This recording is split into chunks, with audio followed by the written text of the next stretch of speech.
నమస్తే, welcome to Suman TV. నేను మీ Amarnath. Present మనం విశాఖపట్నం భీమిలి నియోజకవర్గం తిమ్మాపురం ప్రధాన కోట్ల వద్ద అయితే ఉన్నామో మనం చూడొచ్చు. కెమెరామెన్ విజువల్స్ చూపిస్తారు.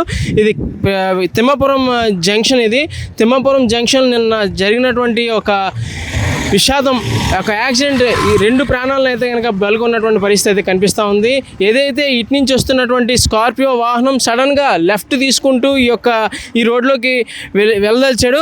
ఆ సడన్గా టర్నింగ్ తీసుకోవడం వల్ల వెనకాతలు వస్తున్నటువంటి డ్యూక్ పై ఇద్దరు యువకులు అయితే వస్తున్నటువంటి పరిస్థితి మనం చూసాము. కింద ఉన్నటువంటి సీసీ ఫుటేజ్ ద్వారా ఆ ఇద్దరు యువకులు ఆ స్పీడ్ కంట్రోల్ చేసుకోలేక ఓవర్టేక్ చేసినటువంటి పరిస్థితి కనిపిస్తుంది. ఆ ఓవర్టేక్ చేసే క్రమంలో అయితే కనుక వాహనానికి ఫ్రంట్ బంపర్ దగ్గర అయితే కనుక ఢీకొని ఈ యొక్క యాక్సిడెంట్ అయితే జరిగింది. అక్కడికక్కడ అయితే కనుక బైక్ పై వెనకాల కూర్చున్నటువంటి వ్యక్తి మరణించినటువంటి పరిస్థితి కనిపిస్తుంది. ఇంచుమించు ఆ చెట్టు దూరంలోకి అయితే కనుక వెళ్ళినటువంటి పరిస్థితి. ఏదైతే ఇప్పుడు అక్కడ మనుషులు ఎవరైతే నించున్నారో, కృష్ణవేణి ఈ స్థానికంగా నివసిస్తున్నటువంటి వ్యక్తి, ఆవిడ గత నెల రోజులుగా ఇంట్లో నుంచి బయటికి రాలేదు తన ఒక అనారోగ్య కారణంగా. ఇటువంటి నేపథ్యంలో ఈ 10 రోజుల నుంచి పనికి వెళ్దామని చెప్పేసి ఉదయం పూట వస్తూ ఇక్కడైతే కనుక ఆటో కోసం వెయిట్ చేస్తున్నటువంటి పరిస్థితి కనిపిస్తూ ఉంటుంది.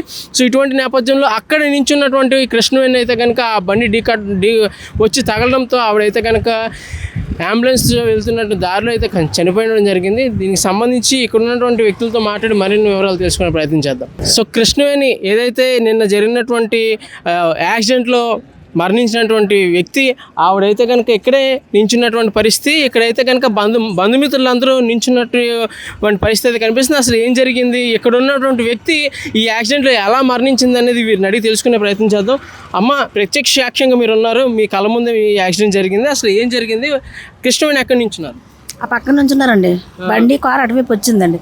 ఫాస్ట్ కొట్టిన పడిపోయింది, బ్లడ్ ముక్కని పడిపోయింది. బండి వచ్చి ఆవిడ తగిలిందా? బండి మట్టి మేము చూడలేదండి. మరి ఇది కారు గుద్దిందా బండి గుద్దింది మేము చూడలేదు. పడిపడి మట్టి మనిషిని చూసాం. ఇక్కడ బ్లడ్ అంతా మొత్తం కారిపోయింది, ముక్కులు లోట్ల విపరీతంగా వచ్చేసింది. అప్పుడు ఏమొచ్చి ఆ బాబు ఇక్కడికి వెళ్తే ఆ బాబు వెంటనే చనిపోయారు. ఆ తర్వాత ఆమె అంబులెన్స్ని ఫోన్ చేశారు. అంబులెన్స్ని ఫోన్ చేసి ఇక్కడ తీసుకెళ్లారు, గీతమ్మ తీసుకెళ్లారు. అంబులెన్స్ వచ్చేసరికి తన ప్రాణం కొంచెం ప్రాణం ఉందండి. చూస్తుంది పిల్లడితోనే. బాబేం బాదుకుంటున్నాడు, అమ్మ చచ్చిపోయింది అనేసి. ఇంకా ఇప్పుడేమో పోలీసులు ఏమో ఆ బాబుతో ఉన్నారు. ఈ అమ్మనేసి అక్కడ తీసుకెళ్లారు, గీతమ్మకి తీసుకెళ్లారండి. అంతవరకు మేము చూసామండి. తీసుకెళ్తున్న దారిలో చనిపోయిందా? హాస్పిటల్ చనిపోయిందంట. ఎంత వయసు ఉంటుందమ్మా? 42 అంటండి. పిల్లలు ఎంతమంది? పిల్లల 11 సంవత్సరం అండి. బాబు కూడా మరి ఎన్ని సంవత్సరం నాకు తెలియదు. చిన్నపిల్లలు ఇద్దరును. కృష్ణవేణికి సంబంధించి ఇద్దరు చిన్నారులు అనాథలు అయినటువంటి పరిస్థితి. ఒక యాక్సిడెంట్ అంటే ఆ వ్యక్తి చనిపోవడం కాదు, ఆ కుటుంబం రోడ్డు మీదకి వచ్చేటటువంటి పరిస్థితి.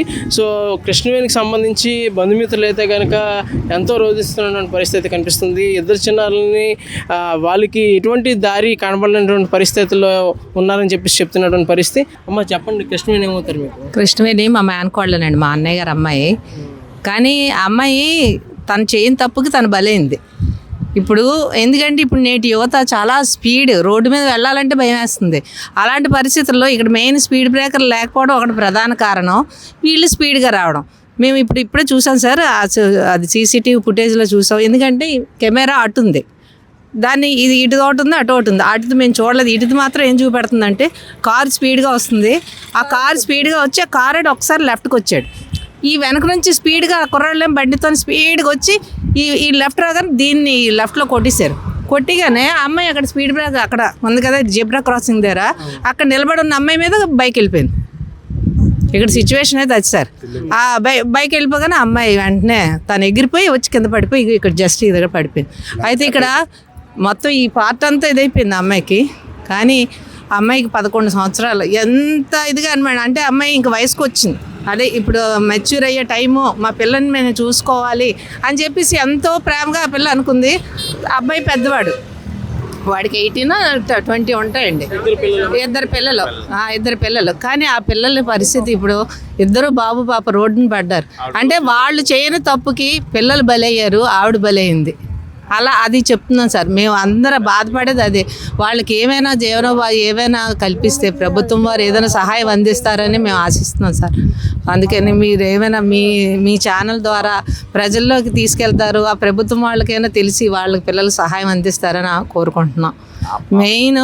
మెయిన్ అమ్మాయి మాత్రం చాలా చిన్న అమ్మాయి రాత్రి నుంచి అమ్మాయిని కంట్రోల్ చేయలేకపోతున్నాం. ఆ పిల్ల ఇప్పుడు తన్నేమో రాత్రి 12 వరకు పోలీస్ స్టేషన్లో ఉండాలి. ఎందుకంటే అక్కడ అన్ని సంతకాలు, ఆ పిల్ల కూడా అవసరమేమో అని ఆ చిన్న అమ్మాయిని కూడా తీసుకెళ్లారు స్టేట్మెంట్ కానీ అన్ని.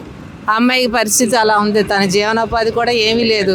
అమ్మాయి ఇక్కడ ఎక్కడో రుషికొండ దగ్గర పనిచేస్తుంది.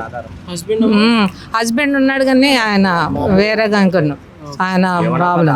ఆ అమ్మాయి ఇంటి దగ్గర మెయింటెనెన్స్ చూసుకోవాలన్నా అంతే తన. అందుకే ఇప్పుడు తల్లి అలాంటి పరిస్థితితో నా పిల్లలు రోడ్డు పడిపోయారు. అది చూశారు కదా, కృష్ణవేణి అనుకోకుండా రోడ్డుపై వచ్చి గత నెల రోజులుగా రాలేదు తన అనారోగ్యం కారణంతో.